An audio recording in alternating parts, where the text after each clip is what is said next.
Hello everyone, welcome back to the another tutorial of our Java programming series. In the last video we will discuss about the access modifier. Now in this video we will discuss about the this keyword. This keyword is one of the important keyword in Java. So now in this tutorial we will discuss about the this keyword. So I will open first PDF. So what's in this keyword? This keyword is an mostly we will see this is used by current class context.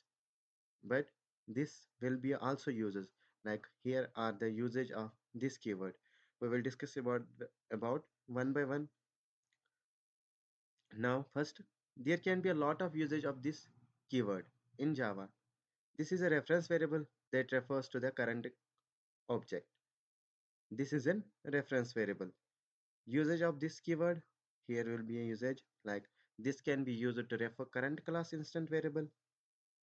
इनको हम एक एक करके one by one समझते हैं example के through, और तब जाकर आपको ये क्लियर हो जाएगा. अभी के लिए हम इसको एज ए थ्योरेटिकल पार्ट पढ़ रहे हैं. This can be used to invoke current class method.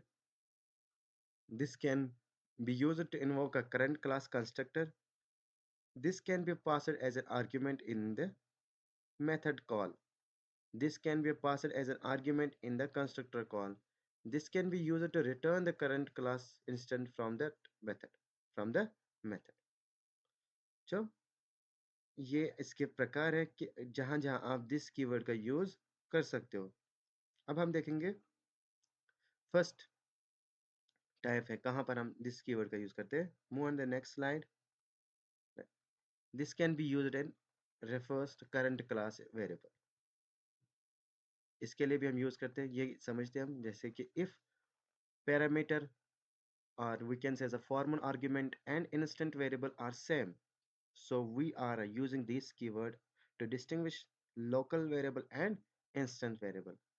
इसको हम एग्जाम्पल के थ्रू समझते हैं.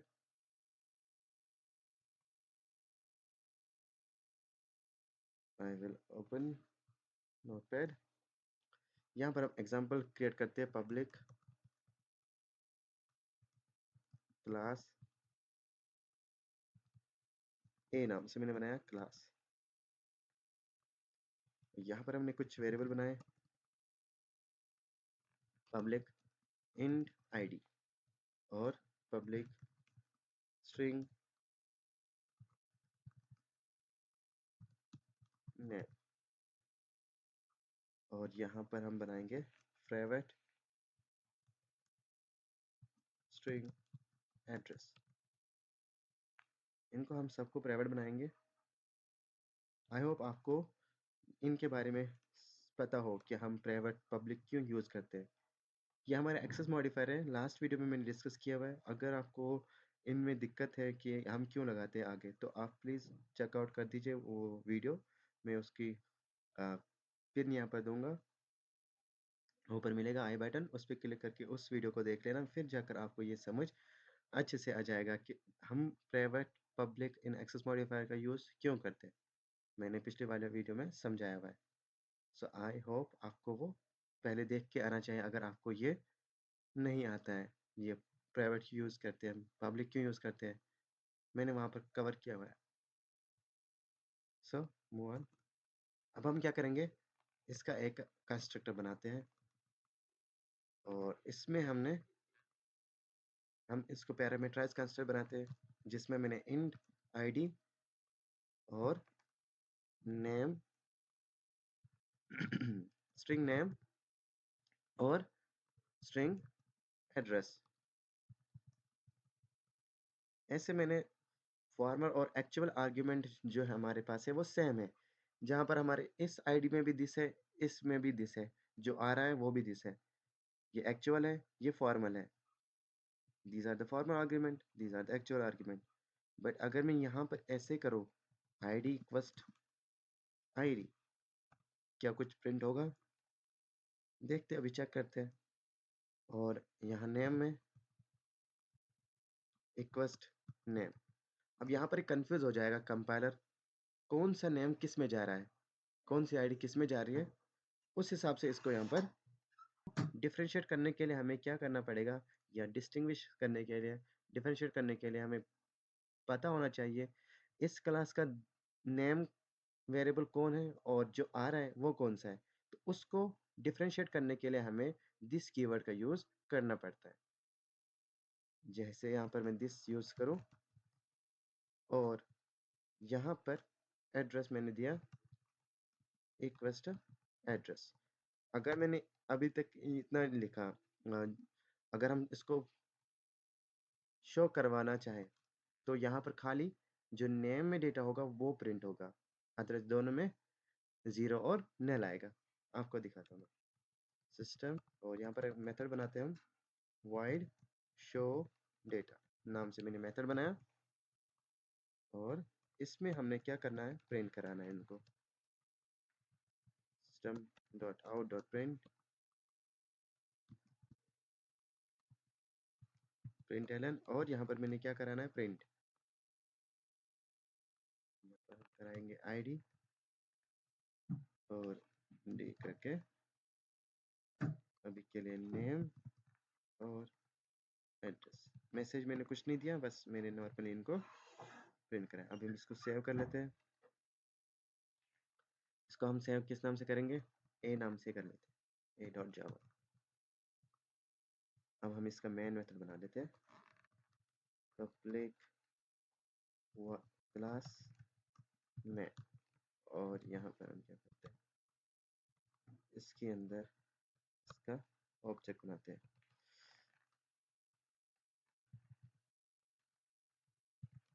पब्लिक स्टैटिक वाइड में स्ट्रिंग args आर्गुमेंट, और यहाँ पर हम एक क्लास का ऑब्जेक्ट बनाते हैं obj इक्वल्स न्यू ए, और इसके अंदर मैंने पास कराया आईडी नेम और एड्रेस में, इन तीनों को यहाँ पर पास कराना है।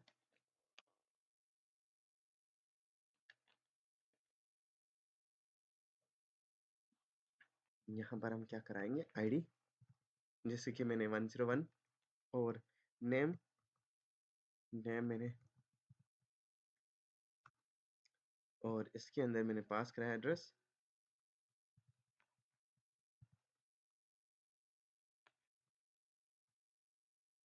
ठीक है, ऐसे मैंने पास कराया।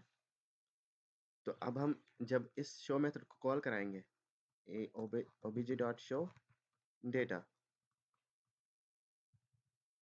लेट्स सी, खाली जो नेम में डेटा होगा बस वो प्रिंट हो जाएगा, बाकी सब में नल और जीरोस आएंगे। जावा सी ए डॉट जावा, और जावा कंपाइल हो गया जावा में, जीरो नल और कमर। क्यों? क्योंकि ये यहाँ पर डिफरेंशिएट नहीं कर पाया, ये इसमें एक्चुअल आर्ग्यूमेंट एक्चुअल पैरामीटर जा रहा है या फॉर्मल पैरामीटर जा रहा है। तो यहाँ पर इसको डिफरेंशिएट करने के लिए हमें दिस कीवर्ड का यूज करना पड़ता है। जैसे अब यहाँ पर भी हमने दिस यूज किया और यहाँ पर भी दिस कीवर्ड का यूज किया, अब ये तीनों प्रिंट हो जाएंगे।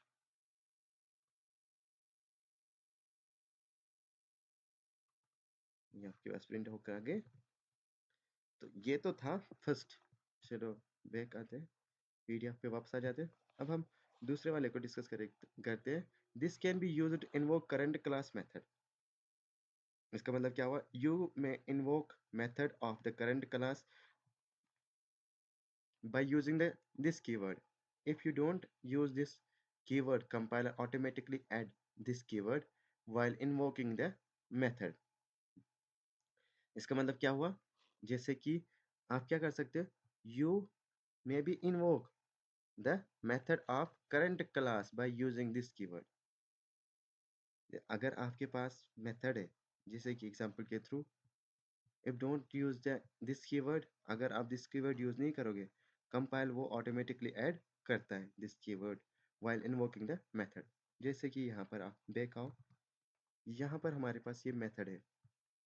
अगर मेरे को यहाँ पर एक और मेथड होता है void मेथड void पब्लिक लिखते, पब्लिक void डेमो मेथड होता। इसको मेरे को इन्वोक मतलब एग्जीक्यूट कराना होता, तो मैं क्या करता, मैन से कराता, बट मैं इस मेथड के भी थ्रू करा सकता हूँ। कैसे?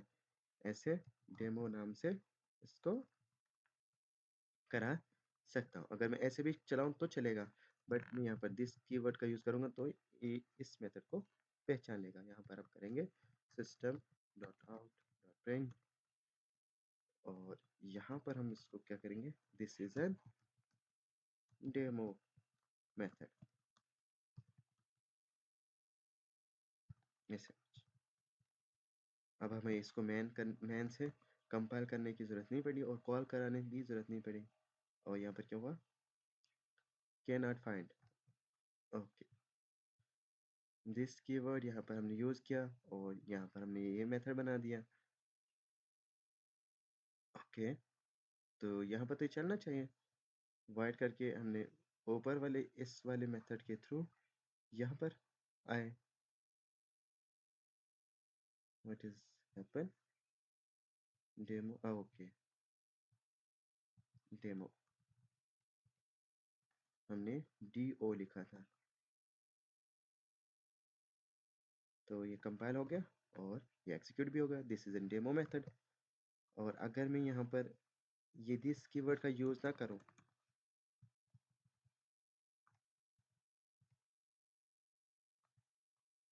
तो यहाँ पर इसको वापस से कंपाइल करूँ,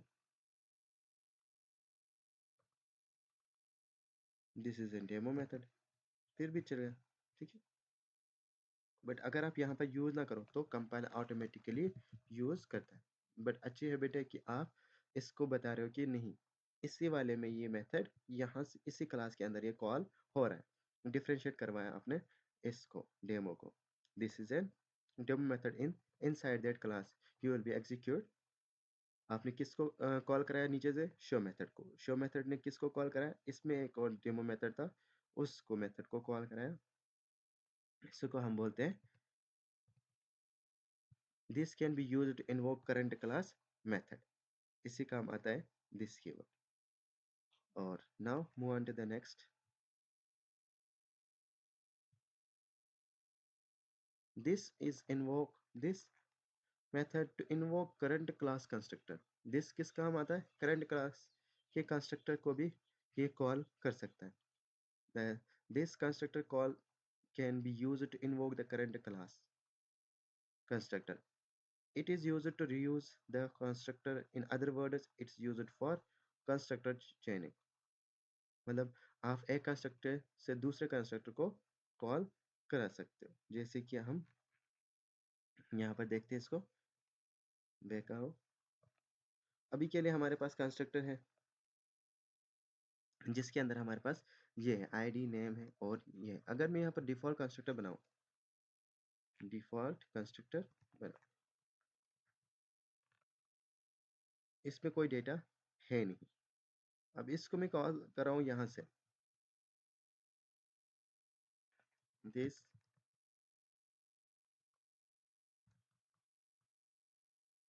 और यहाँ पर कुछ इसके अंदर प्रिंट कराऊँ, ऐसे कुछ system dot out dot print L, ये बोलो यहाँ पर this is N, this is a default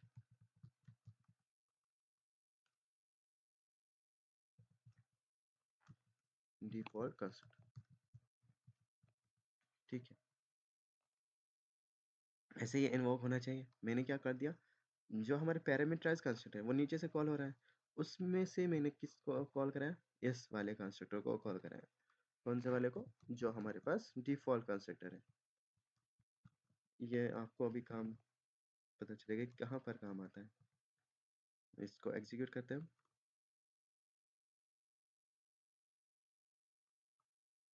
like first this is N default constructor, पहले वही कॉल हुआ, फिर जाकर हमारा ये सब कॉल हुआ, क्योंकि हमने पहले इसी को कॉल करा यहाँ से। ये किस पे गया, इस कंस्ट्रक्टर पे। Just like a super class, जैसे हम सुपर क्लास का यूज़ करते हैं वैसे हम यहाँ पर भी यूज़ करते हैं। जैसे अगर मैं इसमें यहाँ रख लेता नेम, और यहाँ पर मैं नेम रखता इन स्ट्रिंग नेम रख लेता, और स्ट्रिंग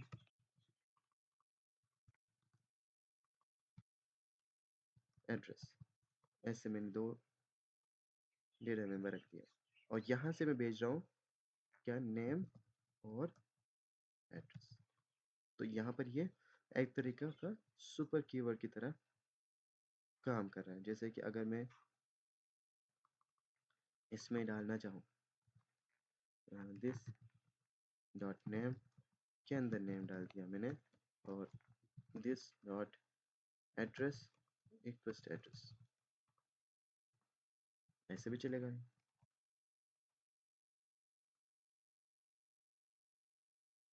यहाँ से कंपाइल हुआ और ये एग्जीक्यूट होकर यहाँ पर आया। मैंने उसको प्रिंट नहीं कराया।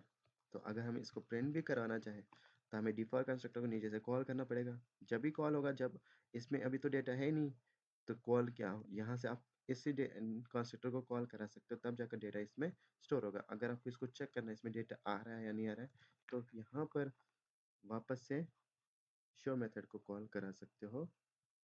चाहते हैं अगर हमने यहाँ से वापस यहाँ पर जब आया होगा, यहीं पर प्रिंट कराते हैं, आपको पता चलेगा। यहाँ पर आप इसको प्रिंट करा दो, नेम और कंट्रोल डी, और यहाँ पर हम इसको प्रिंट करा देते हैं एड्रेस। यहाँ पर हम इसको लिखते हैं डिफॉल्ट, बस ठीक, ऐसे आपको डिफरेंशिएट पता चलेगा।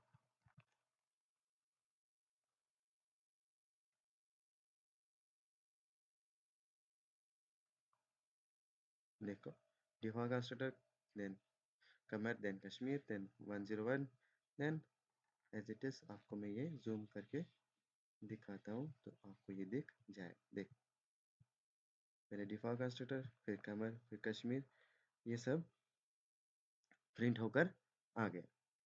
ऐसे आप कर सकते हो इसका use. Now move on to the next one. हमारे पास फोर्थ टाइप में क्या था, this to pass as an argument in this method. This keyword can also pass it as an argument in the method. It's mainly used to event handling.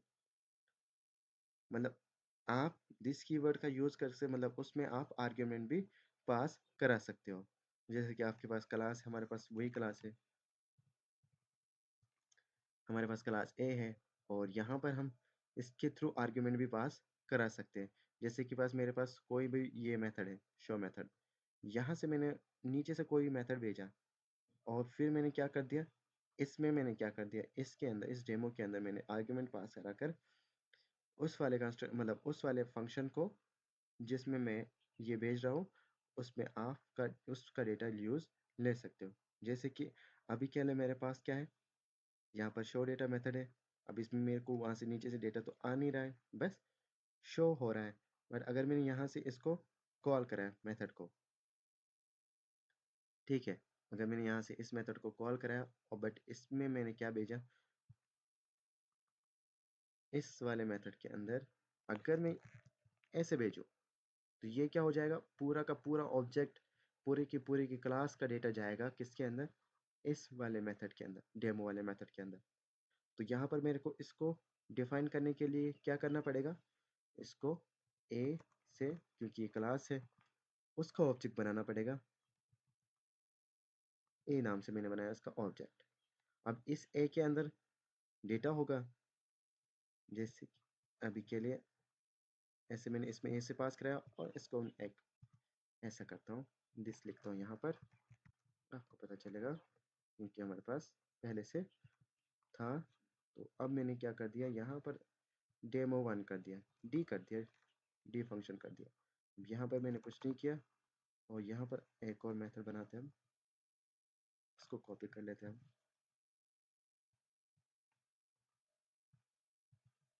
और यहाँ पर D लिखा मैंने। और अगर मैंने ऐसे ही किया, अब देखना एरर देगा।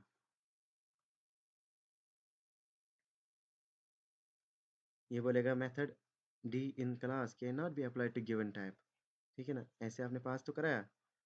Required no argument a found reason actual and formal argument list differ in length. अब यहाँ पर हमें क्या करना पड़ेगा, इसके अंदर ए क्लास का ओबीजे बनाना पड़ेगा, ए ओबीजे ऐसे मैंने बनाया। और यहाँ पर इसको हम करते हैं this is N D method, और यहाँ पर इसको अब चलाते हैं हम। अब ये चल गया और एग्जीक्यूट भी हो गया। ऐसे आपको आप इसका यूज कर सकते हो दिस कीवर्ड का टू पास एन आर्ग्यूमेंट। हमने आर्ग्यूमेंट पास किया, बट ये क्या इसमें लेके जा रहा है एज इट इज पूरा का पूरा क्लास का ऑब्जेक्ट लेके जा रहा है ना। तो हमें यहाँ पर एक क्लास का ऑब्जेक्ट बनाकर इसको यहाँ पर कैच भी करना पड़ेगा। यहाँ पर इसको कैच भी करना पड़ेगा ऑब्जेक्ट बनाकर, किस क्लास का, ए ऑब्जेक्ट का, एक क्लास का ऑब्जेक्ट जो हमारे क्लास का नाम है उसका हमने ऑब्जेक्ट बनाया। तो तब जाकर यहाँ पर ये एग्जीक्यूट हुआ, अदरवाइज ये एग्जीक्यूट नहीं हुआ। ये दिस तो यहाँ से जा रहा है, तो यहाँ पर कैच क्या हो रहा है, इस कैच करने के लिए आपको ऑब्जेक्ट बनाना पड़ेगा इस क्लास का। सो आई होप आपको ये भी समझ आया होगा। अब हमारे पास फोर्थ टाइप है, this is can be also passed as an argument, वो आपको दिख गया। Okay, move on the next. This to pass an as argument in the constructor call. जब आप कंस्ट्रक्टर कॉल करा तब भी आप इसको आप एज आर्ग्यूमेंट पास करा सकते हो। When we pass this keyword in the constructor also, it's useful if we have use one object in multiple classes। जैसे कि हमारे पास एक क्लास है a नाम से, we can pass this keyword in the constructor also। it's useful if we have to use one object in multiple classes। एक object आप multiple class में यूज कर सकते हो, मतलब मेरे पास a नाम का क्लास है, b नाम का क्लास है, तो आप इसको एक एग्जाम्पल के थ्रू समझ लो, तभी जाकर आपको ये समझ आएगा। जैसे कि अभी मेरे पास है क्लास ए, अगर मैं यहाँ पर क्लास बी बनाऊँ, आपको ये समझ आया होगा। चलो इसको हम एक नए एग्जाम्पल के थ्रू समझते हैं। नहीं, इस कोड को मैं कमेंट कर लेता हूँ, बाकी यहाँ पर हम एक क्लास बनाते हैं, इसको कमेंट, ठीक है। यहाँ पर मैंने इसको कमेंट कर दिया। मेरे पास क्या रह गया, क्लास ए और क्लास बी। इस नाम से मेरे पास क्लास ए और क्लास बी है। अब मैंने मेन क्लास से किसका ऑब्जेक्ट कॉल करा है, इस क्लास का, बी क्लास का। अभी तो मेरे पास डेटा है नहीं, तो ये वाला भी नहीं हटाता हूँ इसको, यहाँ पर मैं कमेंट करता हूँ, आपको ये मिल जाएगा बाद में, वरना दिक्कत होगी आपको ये समझने में। अब यहाँ पर मैंने क्या कर दिया, बी क्लास का ऑब्जेक्ट बनाया, बी नाम से, बी ओबीजे नाम से, dot request new B class का ऑब्जेक्ट बना दिया मैंने यहाँ से। अब यहाँ से मैं तो बी को कॉल कराऊँ, बी में मेरे पास क्या है, बी में मैं एक कंस्ट्रक्टर बनाता हूँ बी क्लास का, बी क्लास का एक कंस्ट्रक्टर बना दिया। अब इसके अंदर मेरे पास कुछ डेटा तो है नहीं, एक डेटा मेंबर भी यहाँ पर हम क्रिएट करते हैं, एंड नंबर ऐसे कुछ, उसके अंदर मैंने स्टैटिक में 10 रख दिया। या तो आप अंदर डाल सकते हो या तो यहाँ पर भी डाल सकते हो। और अभी यहाँ पर क्या करें मैं, अब यहाँ पर तो हमने कंस्ट्रक्टर कॉल कराया बी ऑब्जेक्ट का। अब इसी के थ्रू आप इस क्लास को भी कॉल करा सकते हो। कैसे, आप इस कंस्ट्रक्टर के थ्रू, बी क्लास के कंस्ट्रक्टर के थ्रू मेमोरी एलोकेशन कर सकते हो, किसका, ए क्लास के ऑब्जेक्ट का। जैसे कि अगर मैं ए क्लास का ऑब्जेक्ट बनाऊं, मेरे पास ए क्लास, उसका ए ओबीजे बना दिया, न्यू करके यहाँ से इसको कॉल कराया, और यहाँ पर मैंने भेजा इस क्लास का रेफरेंस। कैसे भेजूं, दिस कीवर्ड के थ्रू, और दिस क्या लेगा, पूरे के पूरे इस क्लास का डेटा लेके जाएगा, किस क्लास के अंदर, इस क्लास के अंदर। अब मेरे इस क्लास में पहले कंस्ट्रक्टर बनाना पड़ेगा, फिर इस डेटा को एक्सेस करने के लिए कोई मतलब मेथड भी बनाना पड़ेगा जो ये डेटा शो कराए इसमें। तो मैं क्या कर रहा हूँ यहाँ पर, पहले मैं ए क्लास का कंस्ट्रक्टर बनाता हूँ। ठीक है, अब इस कंस्ट्रक्टर के अंदर मेरे पास डेटा तो आ रहा है। क्या आ रहा है? ए सेट ऑब्जेक्ट आ रहा है। कौन सा ऑब्जेक्ट आ रहा है? बी क्लास का। तो यहाँ पर बी रेफरेंस ओबीजे बनाना पड़ेगा, बी का ऑब्जेक्ट बनाना पड़ेगा। बी ओबीजे इस क्लास के अंदर मैंने बनाया, या बी बना लेते हैं। अब यहाँ पर ये बी का रेफरेंस तो यहाँ पर मिलेगा नहीं, तो हमें इसका इंस्टेंस बनाना पड़ेगा। बी का बी क्लास का ओबीजे बना दिया। ओबीजे यहाँ पर मैंने ऑब्जेक्ट बनाया बी क्लास का, और यहाँ पर ओबीजे लिख लेते हैं हम। ठीक है, अब जो हमने बी क्लास का ऑब्जेक्ट बनाया यहाँ पर रेफरेंस इंस्टेंस वेरिएबल, अब इसके अंदर में इस डेटा को डाल सकता हूँ। दिस ओबीजे इक्वस्ट ओबीजे। ठीक है, यहाँ से या तो ओबीजे भेजो या कुछ और भेजो। अगर आप सेम रखना चाह रहे हो डेटा मेंबर्स को, ऑब्जेक्ट को, तो आप दिस कीवर्ड का यूज कर सकते हो। अदरवाइज आप यहाँ पर चेंज करो तो दिस कीवर्ड की जरूरत नहीं पड़ेगी। अभी के लिए आप, चलो अगर आप अभी के लिए दिस सही रख दो, वो भी दिखाऊँ। ठीक है, अब यहाँ पर क्या हुआ? इस क्लास का आपने क्या कराया? दिस पास कराया, मतलब इस क्लास में जो भी डेटा था वो चला गया किसके ऑब्जेक्ट के अंदर? ए क्लास के ऑब्जेक्ट। आपने यहाँ पर ऑब्जेक्ट क्रिएट किया, उसके अंदर आपने कंस्ट्रक्टर कॉल कराया।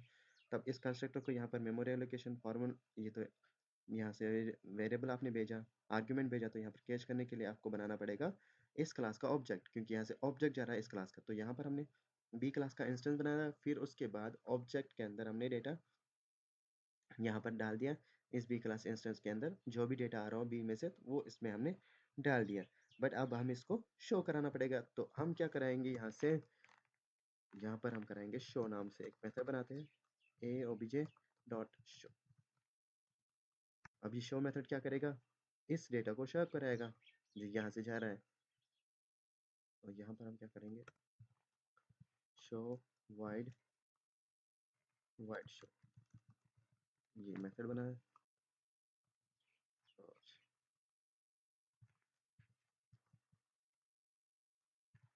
सिस्टम डॉट आउट प्रिंट, यहाँ पर शो मेथड बना दिया। शो नहीं, अब यहाँ पर प्रिंट क्या कराना है? ओबीजे। इस ओबीजे में डेटा होना चाहिए।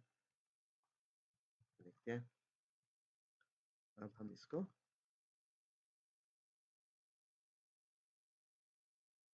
Compile then execute. हम यहाँ पर प्रिंट क्या हुआ?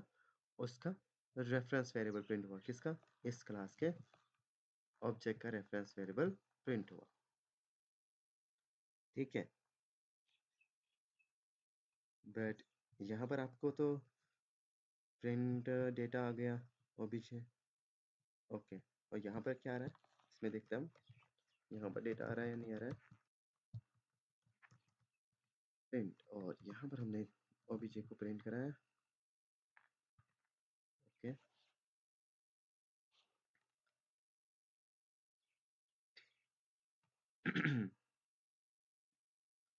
यहाँ पर हमने इस ओबीजे में तो रेफरेंस वेरिएबल आएगा, इसके थ्रू हमें डेटा निकालना है। तो डेटा किस में पड़ा हुआ है? डेटा तो नंबर में पड़ा हुआ है, तो यहाँ पर इसको यहाँ पर नाम देना पड़ेगा ना। तो ये तो उसको एक्सेस करेगा उस डेटा को। अब देखो ये आ गया, और यहाँ पर अब ये जरूरत नहीं है, इस लाइन को हटा देता हूँ मैं, क्योंकि ऑब्जेक्ट तो बी का है। बी के अंदर जितने भी आपके पास वेरिएबल होंगे उनका एक्सेस तो मिल गया है यहाँ पर। तो यहाँ पर हम नंबर लिख सकते हो।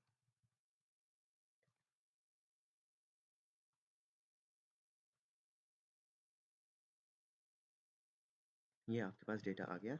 ऐसे आप यूज ले सकते हो। अगर आपके पास मल्टीपल क्लासेस है, आप इसी मेथड का यूज कर सकते हो। एक क्लास से दूसरे क्लास के अंदर ऑब्जेक्ट पास करा सकते हो, पूरे क्लास का रेफरेंस वेरिएबल भी पास करा सकते हो। जैसे कि आपने दिस कीवर्ड का यूज करके इसने इस क्लास में जितना भी डेटा है वो यहाँ पर आप यूज में ले सकते हो। यह भी एक बेनिफिट है दिस कीवर्ड को यूज करने में। और अब last, this keyword can be used to return current class instant.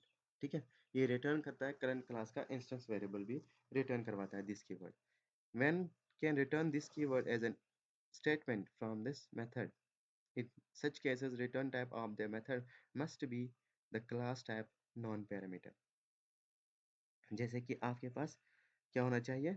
We can return this keyword as an statement, आप रिटर्न करा सकते हो from that method. In such cases return type of method must be class type, वो class type होना चाहिए, non primitive होना चाहिए। ठीक है, अब इसको समझते हैं एग्जाम्पल के थ्रू। जो आप यहाँ, अब यहाँ पर हमारे पास क्लास है। अब हमें मतलब जो भी हमने यहाँ से इस क्लास से आप डेटा भेज रहे हो, हमें रिटर्न भी चाहिए। तो अब हमें रिटर्न क्या करना है, जैसे कि हमारे पास अब इस क्लास को भी, हाँ ये रहने दो, एक नया क्लास बनाते हैं। ठीक है, एक क्लास का ही, हाँ एक क्लास ही रहने दो, इस चीज़ को यहीं पर हम रख देते हैं। ठीक है, और ये चीज़ें मैं अभी कमेंट करता हूँ, कमेंट, और ये चीज़ें भी यहाँ से कमेंट कर लेता हूँ। ठीक है, यहाँ से इसको कमेंट करता हूँ। ठीक है, अब हमें क्या करना है, मतलब मेरे को डेटा रिटर्न चाहिए, तो मैं क्या करूँ, यहाँ पर मेरे पास कंस्ट्रक्टर है एक क्लास का, एक क्लास का कंस्ट्रक्टर है। यहाँ पर मेरे पास डेटा होगा कुछ जो मैं नीचे से भेजूँ। ठीक, क्लास ए का मैंने कंस्ट्रक्टर बना दिया। अब इसके अंदर मेरे को रिटर्न चाहिए डेटा, जैसे कि मैंने यहाँ से इसमें कुछ वेरिएबल क्रिएट करते हैं, कोई सा इंट स्ट्रिंग नेम बनाता हूँ, पब्लिक स्ट्रिंग नेम। अब इस नेम के अंदर मैंने अनडिफाइंड कर दिया, अनडिफाइंड रख दिया। ठीक है, अब मैंने मेन से कॉल कराया, किसको कॉल कराया, ए ऑब्जेक्ट को, ए ओबीजे फर्स्ट न्यू ए नाम से बनाता हूँ,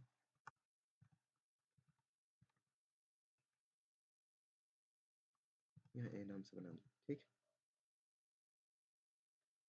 अब मेरे पास यहाँ पर एक मेथड, अगर मैं ऐसे ऐसे कॉल करूँ तो कोई दिक्कत नहीं है, चलेगा। बट मेरे पास अगर ऐसे मेथड होता, ए शो,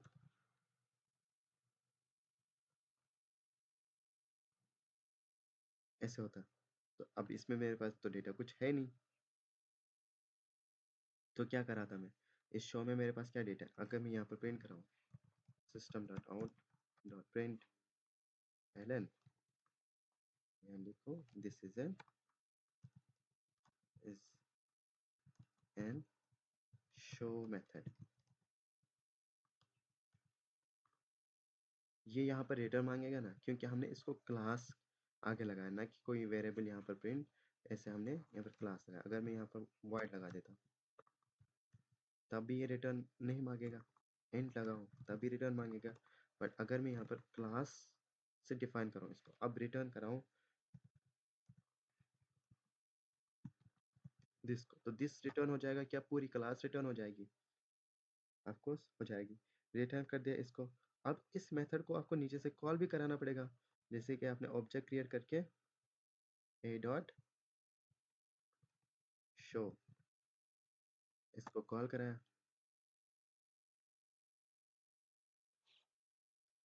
ऐसे इसको कॉल कराया आपने, तो अब ये डेटा किधर जाएगा, अब ये डेटा आपके पास ऑब्जेक्ट में आना चाहिए। लेट्स सी, देखते हैं इसमें क्या आ रहा है।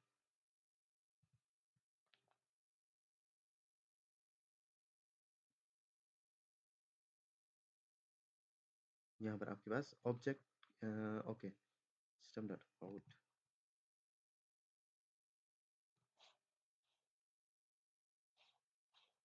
वो कहाँ गया ये,